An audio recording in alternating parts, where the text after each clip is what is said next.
आपके सामने भारतीय संविधान सीरीज की तीसरा पार्ट लेकर। इस पार्ट 3 में हम संविधान के प्रस्तावना के बारे में पढ़ेंगे। संविधान के प्रस्तावना से जुड़े कुछ बहुत ही महत्वपूर्ण प्रश्नों के बारे में पढ़ेंगे और भारतीय संविधान की प्रस्तावना है क्या, उस चीज के बारे में भी पढ़ेंगे। दोस्तों, मेरे चैनल को सब्सक्राइब कीजिए अगर आपने नहीं किया है तो, साथ ही बेल आइकॉन पर प्रेस करके लेटेस्ट नोटिफिकेशन हमारे चैनल के आपकी प्रस्तावना है क्या, ठीक है, तो इसे किसके द्वारा दिया गया था, प्रस्तावना में है क्या, ये सब चीज़ों के बारे में पहले आप देख लीजिए। प्रस्तावना है क्या, तो जवाहरलाल नेहरू द्वारा, जवाहरलाल नेहरू जो थे हमारे पहले प्रधानमंत्री थे ना, उनके द्वारा प्रस्तुत संकल्प को संविधान की उद्देशिका में शामिल कर लिया गया था। संविधान की उद्देशिका जो है उसे ही प्रस्तावना भी कहा जाता है, तो उसे शामिल किया गया था। तो जो है क्या उसके बारे में हम देखते हैं। यह लिखा हुआ है, देखिए, हम भारत के लोग, ये यहाँ से स्टार्ट होती है। हम भारत के लोग भारत को प्रभुत्व संपन्न, समाजवादी, पंथनिरपेक्ष, लोकतंत्रात्मक गणराज्य बनाने के लिए तथा उसके नागरिकों सामाजिक, आर्थिक और राजनीतिक आय, विचार, अभिव्यक्ति, विश्वास, धर्म और उपासना की स्वतंत्रता, प्रतिष्ठा और अवसर की समानता प्राप्त करने के लिए उन सब में व्यक्ति की गरिमा और राष्ट्र की एकता और अखंडता सुनिश्चित करने वाली बंधुता बढ़ाने के लिए दृढ़ संकल्प होकर अपने इस संविधान सभा में आज तारीख 26 नवंबर 1949 को एतद द्वारा संविधान को अंगीकृत, अधिनियमित और आत्मार्पित करते हैं। यह किसने कहा है? जवाहरलाल नेहरू। इसी को हमारे संविधान ने प्रस्तावना के रूप में लिया गया है। सुनते हैं, यह इन्हीं से संबंधित होंगे कि प्रभुत्व संपन्न क्या है, समाजवादी क्या है, धर्मनिरपेक्ष क्या है, कब लागू किया गया था। तो जो भी प्रस्तावना में चीजें हैं वो इससे, जो इसकी प्रस्तावना है मेन, उससे ही रिलेटेड रहेंगे। तो चलिए शुरू करते हैं। आज के प्रश्न क्या है? पहला है, संविधान में प्रस्ताव किसके द्वारा प्रस्तुत किया गया था? तो जो हमारा संविधान था उसमें प्रस्ताव को किसके द्वारा प्रस्तुत किया गया था? जवाहरलाल नेहरू, B.R. अम्बेडकर, राजेंद्र प्रसाद या महात्मा गांधी? आपने अभी देखा होगा कि किसके द्वारा प्रस्तुत किया गया था, तो इसका सही आंसर है जवाहरलाल नेहरू, है ना। जवाहरलाल नेहरू के ही द्वारा प्रस्तुत किया गया था प्रस्तावना। अगला प्रश्न है, भारतीय संविधान के किस भाग को उसकी आत्मा तथा संविधान की कुंजी कहा जाता है? अनुच्छेद, संविधान के भाग, प्रस्तावना या अनुसूची? तो इसका सही आंसर है प्रस्तावना। प्रस्तावना को ही संविधान की आत्मा तथा उस संविधान की कुंजी कहा जाता है। अगला प्रश्न देखते हैं, भारत के संविधान की प्रस्तावना किन शब्दों से शुरू होती है? आपने अगर देखा होगा पहले स्टार्ट में जब हमने प्रस्तावना पढ़ रहे थे तो उसमें लिखा था, सही उसका आंसर है हम भारत के लोग। जो संविधान की प्रस्तावना शुरू होती है वह हम भारत के लोगों के द्वारा ही शुरू होती है। अगला प्रश्न है, संविधान में प्रस्तावना के अनुसार भारत किस प्रकार का राष्ट्र है? धर्मनिरपेक्ष राष्ट्र है।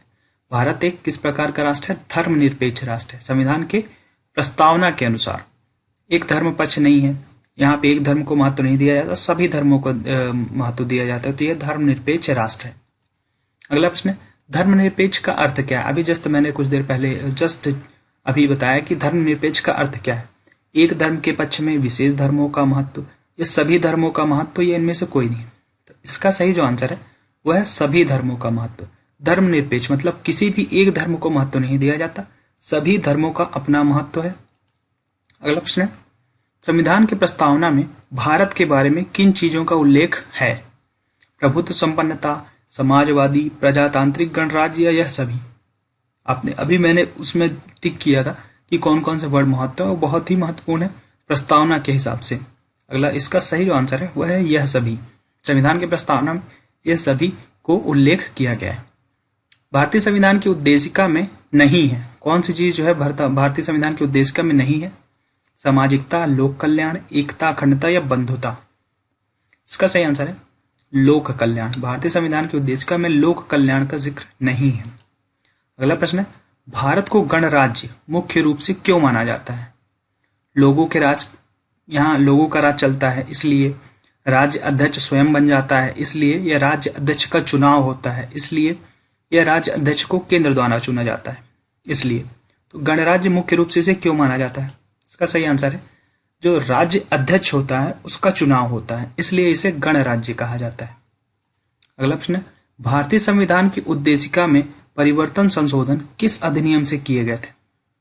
जो उद्देशिका में थे उसे किस अधिनियम के द्वारा उसमें संविधान संशोधन किए गए हैं? 40वां संशोधन 1976, 41वां संशोधन 1976, 42वां संशोधन 1976 या 44वां संशोधन 1978?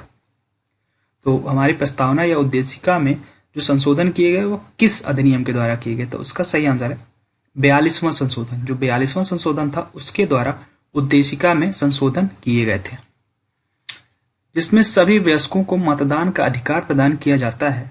वह शासन क्या कहलाता है? गणराज्य, प्रजातंत्र, समाजवादी या धर्मनिरपेक्षता? तो इसका सही आंसर है प्रजातंत्र। जिसमें सभी वयस्कों को मतदान करने का अधिकार प्राप्त होता है उसे प्रजातंत्र कहा जाता है। संविधान प्रस्तावना के अनुसार भारत के शासन की सर्वोच्च सत्ता किसमें निहित है? मंत्रिमंडल, भारत के प्रमुख व्यक्ति, जनता या सर्वोच्च न्यायालय? इसका सही आंसर है जनता। बहुत ही कंफ्यूजिंग हो जाता है जब ऐसे प्रश्न आते हैं, तो आप सोचते हैं कि हो सकता है सर्वोच्च न्यायालय हो, लेकिन अगर आप प्रस्तावना के हिसाब से देखेंगे तो जो जनता है ना, सर्वोच्च सत्ता जनता में ही निहित होती है, क्योंकि जनता के ही द्वारा हर एक प्रमुख को चुना जाता है हमारे शासन में। अगला प्रश्न है, भारतीय संविधान के किस संशोधन द्वारा प्रस्तावना में नए शब्द समाजवादी, धर्मनिरपेक्ष और अखंडता जोड़े गए? 44वां संशोधन, 42वां संशोधन, 76वां संशोधन या 81वां संशोधन?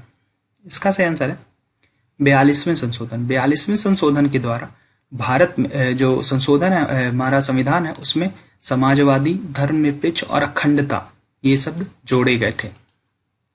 किस वर्ष भारत प्रभुत्व संपन्न प्रजातांत्रिक गणराज्य बना? 14 अगस्त 1947, 15 अगस्त 1947, 26 नवंबर 1949, 26 जनवरी 1950? इसका सही आंसर है 26 जनवरी 1950 प्रभुत्व संपन्न प्रजातांत्रिक गणराज्य बना था भारत। सभी व्यक्ति पूर्णता और समान रूप से मानव है, यह किस रूप में जाना जाता है? धर्मनिरपेक्षता, समाजवादी, सार्वभौमिकता या प्रजातंत्र? इसका सही आंसर है सार्वभौमिकता। तो इसका जो मतलब है कि जो मनुष्य है वह सभी समान है, उनमें किसी भी प्रकार का भेदभाव नहीं किया जा सकता, उसे सार्वभौमिकता कहा जाता है। भारत एक गणतंत्र है, इसका अर्थ क्या है? जनता का राज, शक्तिशाली का शासन, वंशानुगत शासन या इनमें से कोई नहीं? इसका सही आंसर है जनता का राज। गणतंत्र मतलब लोगों का राज्य। भले ही वो चलता ना हो, वो अलग बात है, वो चलाते सरकार ही है, मंत्रियों के द्वारा ही चलता है, नाम बस होता है वोट दे देने का, लेकिन जो अगर आप उत्तर के हिसाब से देंगे तो जनता के राज्य ही कहलाता है। एक गणतंत्र है भारत। वो काम ना हो किसी तरह का तो वो अलग बात होती है, लेकिन जनता का राज ही होता है, क्योंकि जनता का जो प्रतिनिधि होता है जनता के द्वारा चुना जाता है। अगला प्रश्न है, किसने भारतीय संविधान की प्रस्तावना को हमारे संप्रभु प्रजातांत्रिक गणतंत्र की जन्म कुंडली कहा है? जवाहरलाल नेहरू, एच.सी. मुखर्जी, के.एम. मुंशी या बी.आर. अम्बेडकर? क्या है प्रश्न पढ़िए पहले। किसने भारतीय संविधान की प्रस्तावना को हमारे संप्रभु प्रजातांत्रिक गणतंत्र की जन्म कुंडली कहा है? तो इसका सही आंसर है के.एम. मुंशी। के.एम. मुंशी ने यह कहा है कि प्रजातांत्रिक गणतंत्र की जन्म कुंडली है। तो दोस्तों, आज का वीडियो यहीं पर खत्म होता है। हमारे संविधान सीरीज को फॉलो कीजिए, अपने दोस्तों के साथ शेयर कीजिए।